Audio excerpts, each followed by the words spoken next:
Dear students, अब तक ये हमने क्लास में चर्चा की थी कि राष्ट्रीय आय की जो है गणना की जो विधियां हैं उसको विधियों को हमने पढ़ लिया था कि 3 विधियों में से 2 विधियां हमने पढ़ ली थी। एक उत्पाद विधि या मूल्यवर्धित विधि और दूसरी आय विधि। अब तीसरी विधि पढ़ रहे थे अपन, व्यय विधि। राष्ट्रीय आय की गणना की जो व्यय विधि है उसके बारे में हम चर्चा कर रहे थे और उसमें हमने देखा था कि राष्ट्रीय आय की गणना की जो है व्यय विधि से अगर गणना करें तो 4 प्रकार के जो व्यय है या 4 घटक होते हैं। ये 4 घटक कौन कौन से होते हैं इसमें हमने चर्चा की थी। नंबर 1, निजी उपभोग व्यय, निजी उपभोग व्यय यानी सी। दूसरा, विनियोग या निवेश व्यय कह सकते हो आप इसको।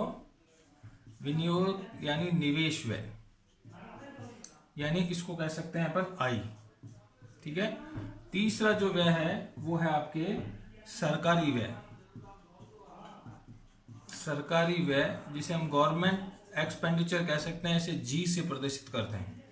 और चौथा जो है व्यय है वो है आपके शुद्ध निर्यात व्यय, शुद्ध निर्यात व्यय यानी x माइनस एम। ठीक है।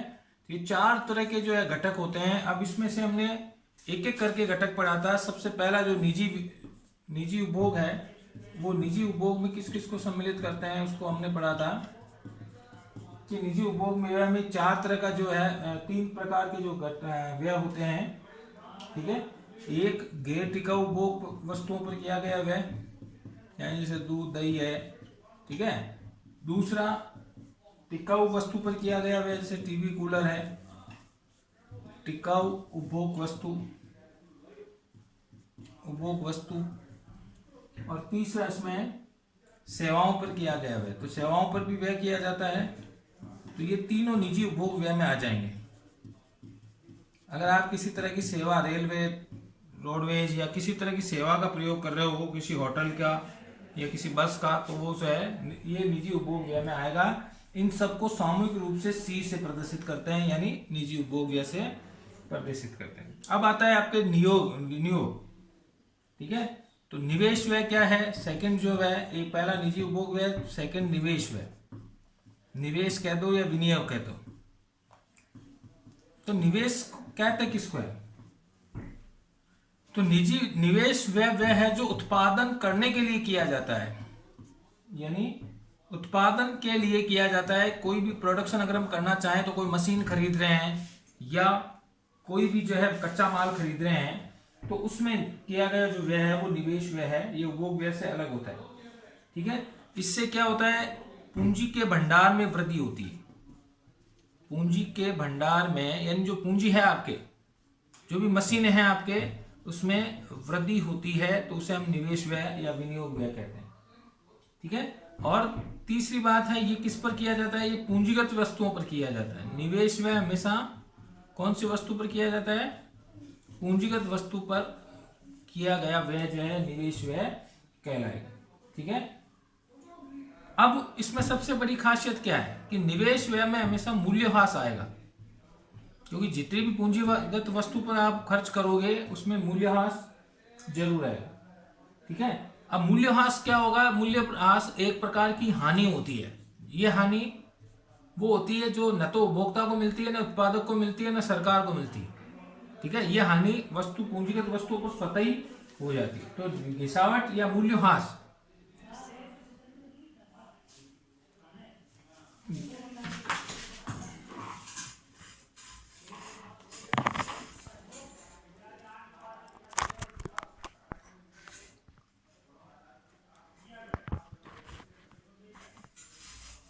तो गिरावट या मूल्यह्रास एक प्रकार का जो है हम कह सकते हैं पूंजीगत हानि है। ठीक है। मूल्यह्रास या गिरावट जो है वो पूंजीगत हानि है, अर्थात पूंजी में हानि होती है या ये किसी को प्राप्त नहीं होती। ठीक है। तो निजी उपभोग व्यय में 3 तरह के उपभोग पर उपभोक्ता खर्च करता है। गैर टिकाऊ उपभोग पर, टिकाऊ उपभोग पर और सेवाओं पर व्यय। ठीक है। दूसरा व्यय आता है निवेश व्यय, विनियोग व्यय। अब इसमें किस तरह का व्यय आएगा? इसमें उत्पादन के लिए है, इससे पूंजी भंडार में वृद्धि होती है। ये पूंजीगत वस्तुओं पर किया गया व्यय है और इसमें मूल्यह्रास आता है या गिरावट आती है। तो मूल्यह्रास या जो है गिरावट एक प्रकार से हानि होती है और इस गिरावट के लिए जो है किसी को प्रावधान या किसी न तो ये उपभोक्ता को प्राप्त होती है, न उत्पादक को प्राप्त होती है, न सरकार को प्राप्त होती है। तो गिरावट के लिए एक प्रकार का प्रावधान किया जाता है जिसे पूंजी के उपभोग का प्रावधान कहा जाता है। ठीक है, तो मूल्यह्रास का एक प्रकार का प्रावधान है जिसे पूंजी के उपभोग का प्रावधान कहते हैं। ठीक है, अब निवेश व्यय अगर एक सही तरीके से देखा जाए तो निवेश व्यय को जिस तरह निजी उपभोग व्यय 4 प्रकार का होता है, 4 प्रकार के व्यय को उसमें रखा जाता है, उसी प्रकार निवेश व्यय में किस किस को रखा जाए। निवेश व्यय 4 प्रकार का होता है। ठीक है, इसके 4 प्रकार कौन कौन से?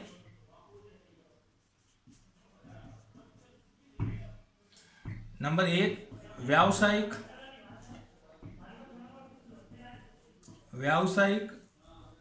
स्थिर निवेश।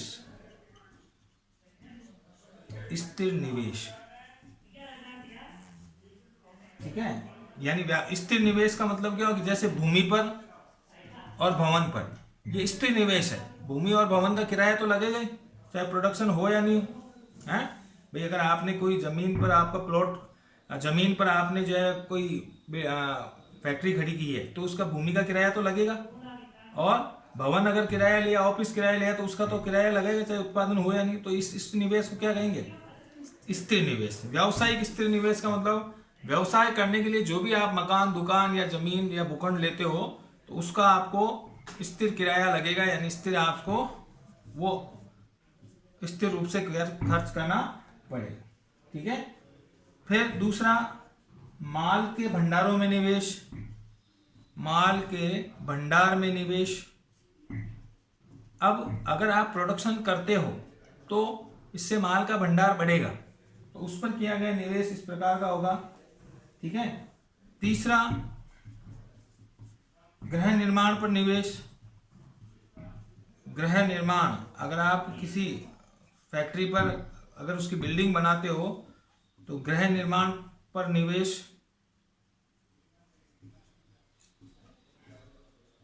और चौथा सरकारी निवेश। तो सरकार के द्वारा भी कोई सड़क बनाई जाती है या सरकार के द्वारा किसी रेलवे स्टेशन का, हवाई अड्डे का या अन्य किसी का निर्माण किया जाता है, तो ये भी सरकार के द्वारा किया गया निवेश है। सरकार उससे अधिक आय प्राप्त करती है। भाई अगर हवाई रेलवे स्टेशन का निर्माण करती है तो सरकार वहां से ट्रेनें आएगी तो सरकार को इनकम होगी। ठीक है, तो 4 प्रकार के निवेश होते हैं। एक व्यवसाय स्थिर निवेश, माल के भंडार में, इसमें प्रोडक्शन पर के लिए जो भी खर्च किया जाता है उत्पादन करने के लिए वो आएगा। गृह निर्माण, अगर किसी प्रकार की बिल्डिंग का निर्माण पर किया गया निवेश है, और सरकारी निवेश। ठीक है, तो ये 4 प्रकार के निवेश व्यय इसमें शामिल होते हैं। तो निवेश व्यय कितने होगा? निवेश व्यय कितने प्रकार का होगा? 4। इन सब सामूहिक रूप से इनको इन्वेस्टमेंट कहेंगे, यानी आई से प्रदर्शित करेंगे। ठीक है, चारों प्रकार का निवेश आई से प्रदर्शित किया जाएगा, तो निवेश व्यय भी 4 प्रकार का होगा। ठीक है, अब आती है तीसरे प्रकार का व्यय, सरकार के द्वारा किया गया व्यय ने सरकारी व्यय।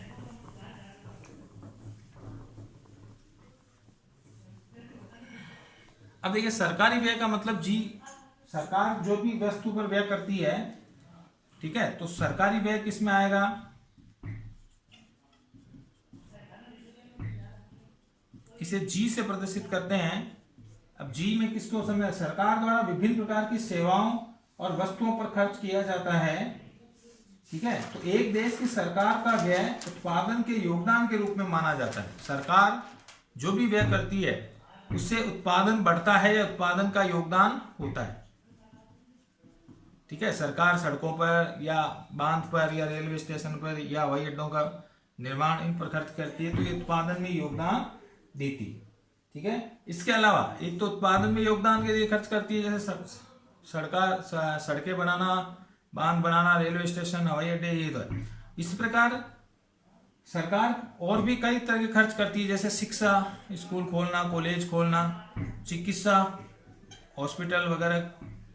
ठीक है, वहाँ डॉक्टरों की, नर्सेज की और बेड की व्यवस्था करना। ठीक है, प्रतिरक्षा, देश की सुरक्षा पर खर्च करती है।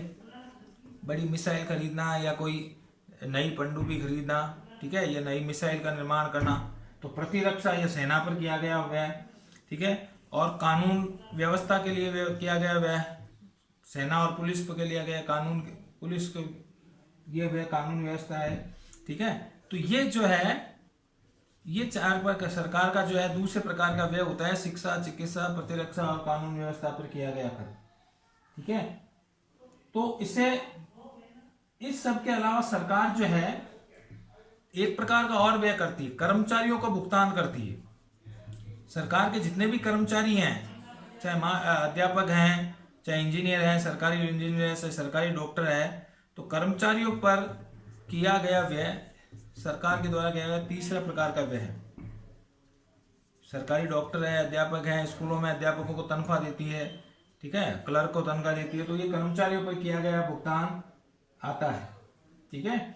और सामाजिक सुरक्षा पर किया गया व्यय, सामाजिक सुरक्षा मतलब समाज में जो विकलांग है, गरीब है, वृद्ध हैं, उनको पेंशन के रूप में देती है, ठीक है, वृद्धों को पेंशन के रूप में, विकलांगों को पेंशन के रूप में, तो ये सामाजिक सुरक्षा पर किया गया व्यय आता है, ठीक है। तो इस प्रकार सरकारी व्यय में चार प्रकार ये सारे व्यय आते हैं। सरकार उत्पादन में योगदान पर जो भी करती है, सड़कें, बांध बनाना, शिक्षा, चिकित्सा, प्रतिरक्षा और कानून व्यवस्था पर किया गया व्यय, कर्मचारियों को वेतन के रूप में दिया जाता है वो व्यय, और सामाजिक सुरक्षा, पेंशन वगैरह, ठीक है, छात्रवृत्ति वगैरह, इस प्रकार के सामाजिक सुरक्षा व्यय पर आता है, ठीक है।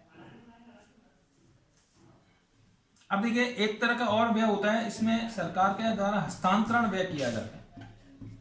हस्तांतरण व्यय का मतलब क्या होगा? हस्तांतरण वह व्यय है जो किसी उत्पादन में योगदान नहीं देता है। बिना उत्पादन कार्यों के जो भी व्यय किया जाता है, बिना उत्पादन कार्यों के, जैसे पेंशन देना, सामाजिक सुरक्षा से पेंशन देती है, विकलांगों को पेंशन, इससे उत्पादन बढ़ता है क्या? अगर वो बांध, शिक्षा, चिकित्सा इनमें करेगी तो उत्पादन बढ़ेगा, लेकिन अगर सामाजिक सुरक्षा पर किया गया व्यय है तो उससे कोई उत्पादन बढ़ेगा क्या? विकलांगों को पेंशन देना, वृद्धों को पेंशन देना, तो ये बिना उत्पादन कार्यों के किया गया व्यय है। तो ये क्या, इसका क्या होगा? हस्तांतरण व्यय को राष्ट्रीय आय की गणना हेतु नहीं जोड़ते, इससे राष्ट्रीय आय की गणना में इसको काम में नहीं लेते, क्योंकि ये व्यय उत्पादन में किसी तरह का योगदान नहीं दे, ठीक है। अब आता है आपके चौथे प्रकार का व्यय।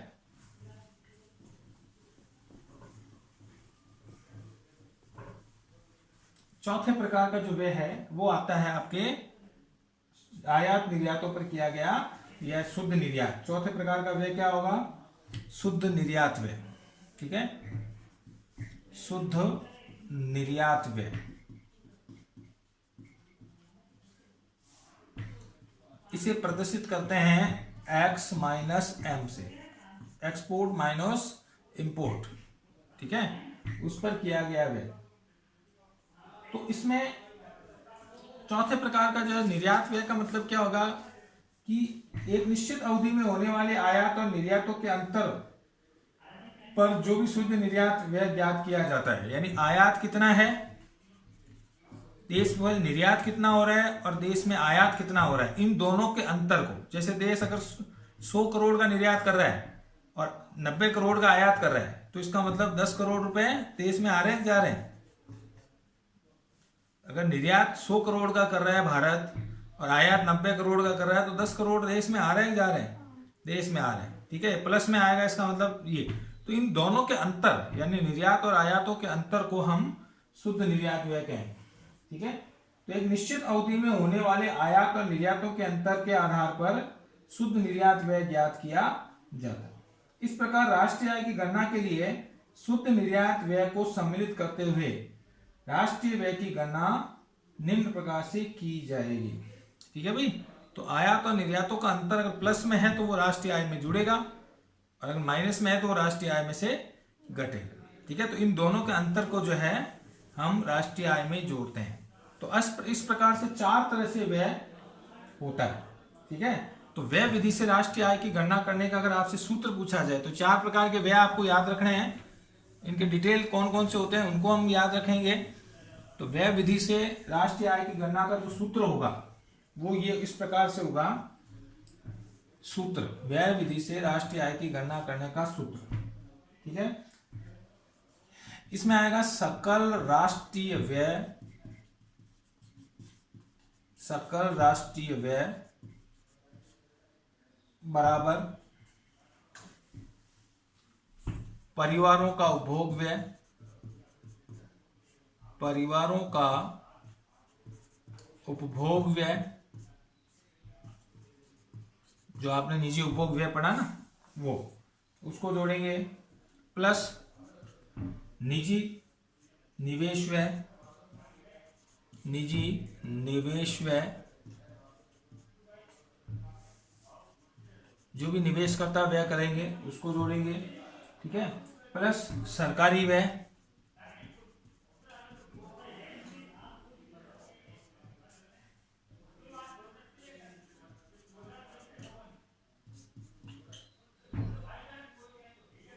जी, और प्लस शुद्ध विदेशी व्यय,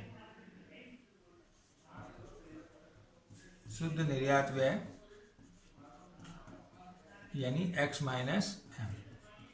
ठीक है, तो इस प्रकार हम कह सकते हैं कि जीएनपी मार्केट प्राइस यानी जो है, इस प्रकार के 4 व्यय होते हैं। ठीक है, तो इसको इस से लिख सकते हैं, जीएनपी मार्केट प्राइस बराबर C plus I plus G plus X minus M,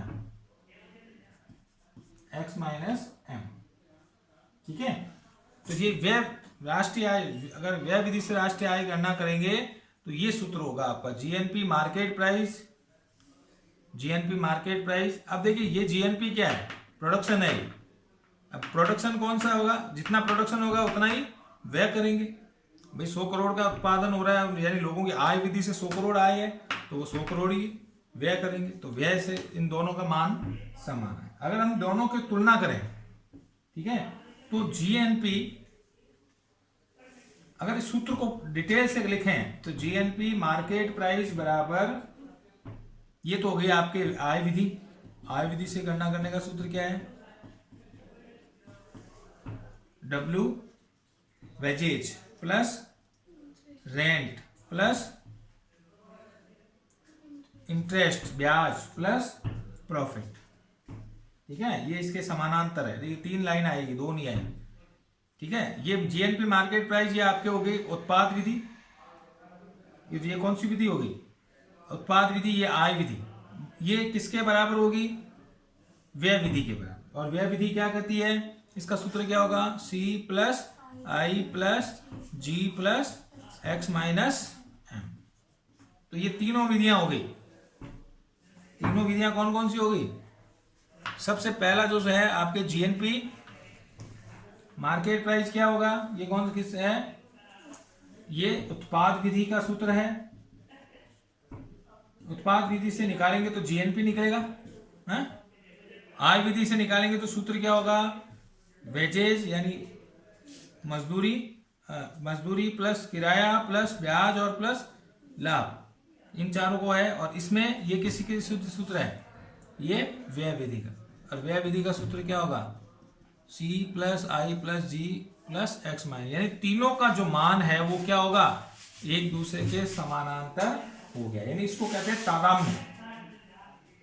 क्या कहेंगे, तादात्म्य। तो तीनों विधियों का सूत्र आपको याद होना चाहिए। उत्पाद विधि से आप निकालोगे तो जीएन जो आएगा वो जीएनपी मार्केट प्राइस होगा।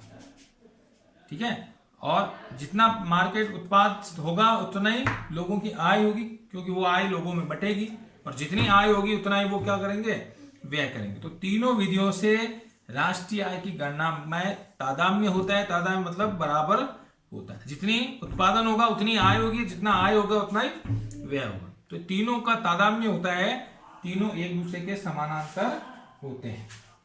ठीक है, तो ये तीनों विधियों का सूत्र आपको याद रखना है। हो गया भाई। अब हम पढ़ते हैं राष्ट्रीय आय की जो गणना करने में जो समस्याएं क्या क्या आती है। राष्ट्रीय आय की जो गणना करते हैं उसमें किन किन समस्याओं का सामना करना पड़ता है। ठीक है,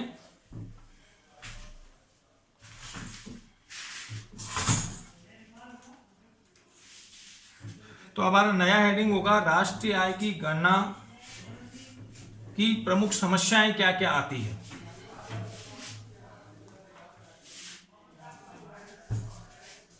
राष्ट्रीय आय की गणना की समस्याएं।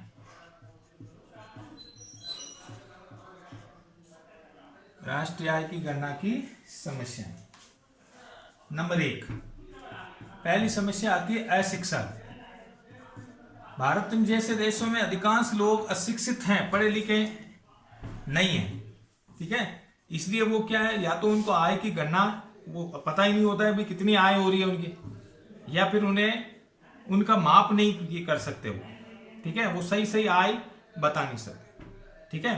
तो अशिक्षा के कारण सही राष्ट्रीय आय का सही अनुमान नहीं लगा जा सकता। कम विकसित देशों में अधिकांश लोग क्या होते हैं, अशिक्षित होते हैं, और जो आय व्यय का पूरा विवरण नहीं रख पाते, कितना खर्चा हुआ है, कितनी उनकी आय है, ये उन्हें पता ही नहीं होता है, या तो वो जानबूझ बताते नहीं है जानबूझ के, और या फिर उन्हें पता ही नहीं होता। इसलिए राष्ट्रीय आय की गणना कैसे करोगे। तो सबसे बड़ी पहली समस्या आती है अशिक्षा की। दूसरी जो समस्या आती है वो है वस्तु विनिमय की। आज भी भारत जैसे देश में वस्तु विनिमय होता है, यानी वस्तु के बदले वस्तु, जैसे 1 किलो दूध के बदले आधा किलो गेहूं, लोग एक दूसरे को वस्तु के बदले वस्तु दे देते हैं। जैसे कुमार ने एक घड़ा दिया, इसके बदले 1 किलो गेहूं मिल गया, ठीक है, 1 किलो गेहूं के बदले 1 किलो सब्जी, तो उसको कैलकुलेशन नहीं हो पाता, ठीक है। तो वस्तु विनिमय से कैसे गणना करो, क्योंकि राष्ट्रीय आय में तो हम केवल अंतिम वस्तुओं के मूल्य जोड़ते हैं। अब आप वस्तु के बदले वस्तु लेन देन कर रहे हो तो फिर मूल्य कैसे जुड़ेंगे। तो वस्तु विनिमय राष्ट्रीय आय की गणना की दूसरी सबसे बड़ी समस्या आती है। आज भी ग्रामीण क्षेत्रों में वस्तु विनिमय होता है, जिससे राष्ट्रीय आय का सही आकलन नहीं होता। शहरी क्षेत्रों में तो मुद्रा दी जाती है, लेकिन ग्रामीण क्षेत्रों में वस्तु विनिमय होता है, जिससे सही आकलन राष्ट्रीय आय का नहीं हो पाता, ठीक है। तीसरा आता है बाजार से बाहर होने वाले लेन देन। बाजार से बाहर होने वाले लेन देन,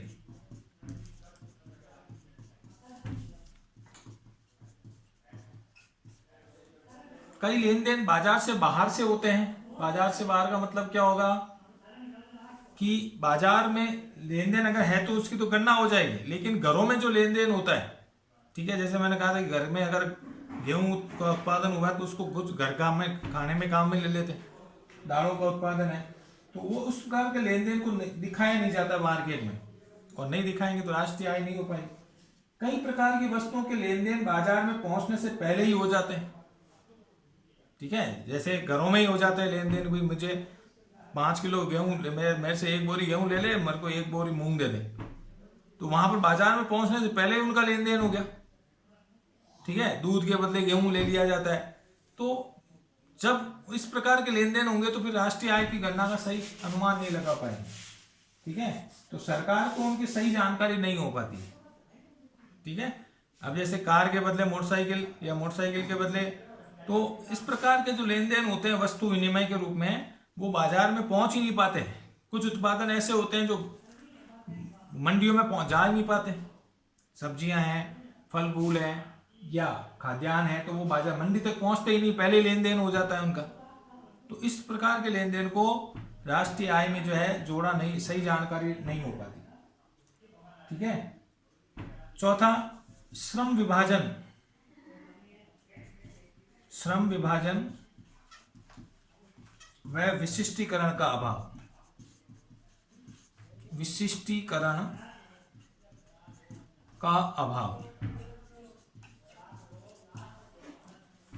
भारत जैसे देशों में श्रम विशिष्टीकरण और श्रम विभाजन का अभाव होता है। श्रम विभाजन क्या, एक आदमी कई काम करता है, ठीक है। जैसे वो दुकान पे बैठ गया, खेती भी करने लग गया, ठीक है, कभी कभी गाड़ी भी चला लेता है, मजदूरी भी कर लेता है, और फैक्ट्री में नौकरी कर लेता है। एक आदमी 4 काम कर रहा है, ठीक है। तो फिर उसको दिन भर में उसने क्या क्या आय कमाई, इसका सही अनुमान नहीं। भाई मजदूरी भी कर लेता है, दुकान पर भी बैठ जाता है, 3 घंटे दुकान बैठता है, सर्दियों सीजन के समय वो मार्केट में जो है माल बेचने लग जाता है, कभी किसी फैक्ट्री में लग जाता है, तो स्पेशली विशिष्टीकरण नहीं होता है उसका। दिन भर में 4 काम करता है, कभी एक भी काम नहीं करता है, ठीक है। तो उसने कितनी आय कमाई, इसका सही आकलन नहीं हो पाता है, ठीक है। तो भारत जैसे विकासशील देश में श्रम विशिष्टीकरण व श्रम विभाजन का अभाव होता है, जिससे राष्ट्रीय आय का सही आकलन नहीं हो पाता, ठीक है। एक आदमी अगर 3 काम करता है, खेती भी कर लेता है, मजदूरी भी कर लेता है, दुकान भी बैठ जाता है 4 घंटे, तो तीनों से आय प्राप्त कर रहा है, लेकिन सही आकलन नहीं हो पाता। जबकि विकसित देशों में श्रम विशिष्टीकरण होता है, इसका मतलब एक आदमी एक ही काम करता है। भाई दुकान है तो बिजनेस ही करता है, नौकरी है तो नौकरी करता है। हमारे यहाँ पर नौकरी भी क्या है, नौकर सरकारी नौकरी है, फिर भी शाम को आकर के दुकान बैठ जाएंगे, तो नौकरी से अलग आए और दुकान पर अलग आए, व्यापार भी करने लग जाते हैं। तो श्रम विशिष्ट विभाजन और विशिष्टीकरण के अभाव के कारण आय का सही आकलन नहीं हो पाता, ठीक है। 5वां है अपर्याप्त आंकड़े। अपर्याप्त आंकड़े, राष्ट्रीय आय के आंकड़े अपर्याप्त और कम विश्वसनीय होते हैं, जिससे राष्ट्रीय आय का सही आकलन नहीं होगा। अपर्याप्त आंकड़े क्यों? क्योंकि कई बार लोग अपनी आय को छिपाते हैं इनकम टैक्स के डर से, ठीक है, या गुपचुप तरीके से करते हैं। जो काला धन होता है ना, ये इसी प्रकार का होता है। इसके अलावा कई लोगों को अपनी आय का सही पता ही नहीं होता है। उनसे भले ही अगर आप गणना करना चाहोगे तो उनको आय का पता ही नहीं है, कितने तो आय हुई, कितना उन्होंने व्यय किया, इसका सही अनुमान नहीं होता। तो इन चीजों से आंकड़े इकट्ठे नहीं हो पाते, और आंकड़े अपर्याप्त होंगे तो राष्ट्रीय आय का सही आकलन नहीं हो पाएगा, ठीक है। इस प्रकार हम कह सकते हैं कि राष्ट्रीय आय की गणना में क्या क्या समस्याएं आती है। तो ये 5 समस्याएं प्रमुख रूप से आती है। अशिक्षा, भारत में आज भी जो है अशिक्षित लोग हैं जो आय का सही आकलन नहीं रख पाते। वस्तु विनिमय होता है तो वस्तु के बदले वस्तु से कितना उत्पादन हुआ इसका पता नहीं चल पाता है। बाजार से बाहर यानी घरों में लेन देन हो जाता है, वस्तु मंडी में पहुंचने से पहले ही उसका लेन देन हो जाता है। श्रम विशिष्टीकरण नहीं होता है, तो एक आदमी एक काम नहीं करता, कई काम करता है, ठीक है। और अपर्याप्त आंकड़े, आंकड़ों का पर्याप्त नहीं होना, इन सब कारणों से हम कह सकते हैं कि भारत जैसे विकासशील देशों में राष्ट्रीय आय का सही आकलन, चाहे कोई सी भी विधि हो, उत्पाद विधि हो, चाहे व्यय विधि हो, चाहे आय विधि हो, ये सारी समस्याएं आती है। इसलिए जब किसी भी विधि से आप गणना करो, राष्ट्रीय आय का सही आकलन नहीं हो पाएगा, ठीक है भाई। तो आज के लिए आज के टॉपिक में हमने तीनों विधियां आपके कंप्लीट हो गई है, आय विधि, व्यय विधि और उत्पाद विधि, ठीक है। नेक्स्ट क्लास में एक छोटा सा टॉपिक है, उसको हम क्लियर करेंगे कि राष्ट्रीय आय और आर्थिक कल्याण में क्या संबंध होता है, ठीक है। आज के लिए इतना ही, धन्यवाद।